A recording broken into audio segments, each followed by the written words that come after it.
전국의 검사는 통틀어서 1,900명이 채 안 됩니다. 과거에는 막강한 권력의 엘리트 집단으로 꼽혀왔지만 최근 몇 년 사이 잇따른 스캔들로 고개를 들기 힘들 지경입니다. 먼저 성혜미 기자의 보도입니다.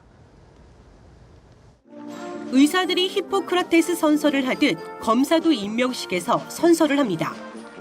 선서 내용 중에는 스스로에게 더 엄격한 바른 검사가 되겠다는 다짐이 들어 있습니다. 하지만 이런 다짐을 저버린 검사가 너무 많습니다. 스폰서 검사, 그랜저 검사, 벤츠 여검사, 10억 뇌물 검사, 브로커 검사는 물론이고 각종 추문이 검찰을 흔들고 있습니다. 초임 검사가 검찰청사 안팎에서 여성 피의자와 부적절한 관계를 가져 징역 2년을 확정받은 사건은 충격 그 자체였습니다.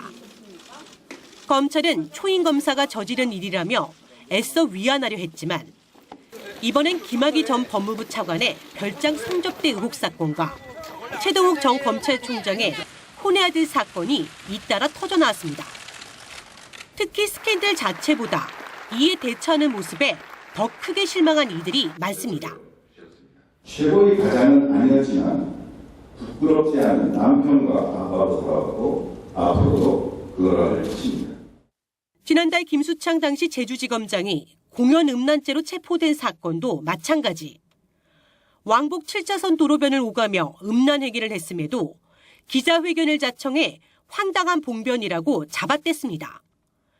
김 전 지검장은 CCTV 판독 결과가 나온 뒤에야 정신과 치료를 받겠다며 혐의를 인정했고 개인적 일탈이라기엔 너무 큰 상처를 검찰에 남겼습니다. 뉴스와이 성혜미입니다. 그렇다면 비위 검사가 끊이지 않는 이유는 뭘까요? 검찰에 너무 많은 권한이 몰려있기 때문에 개혁 수준의 변화가 필요하다는 지적이 나오고 있습니다. 임광빈 기자의 보도입니다. 김진태 검찰총장은 지난주 제주지검장 공연 음란 사건, 또 재력가 장부 검사 사건과 관련해 국민께 면목이 없다고 사과했습니다. 그러면서 검사들을 상대로 심리 상담과 치료를 확대하고 생산적 여가 활동을 지원하라고 지시했습니다. 이를 두고 비위검사 대책으로는 턱없이 부족하다며 검사들이 쥐고 있는 권한부터 대폭 축소해야 한다는 지적이 나옵니다.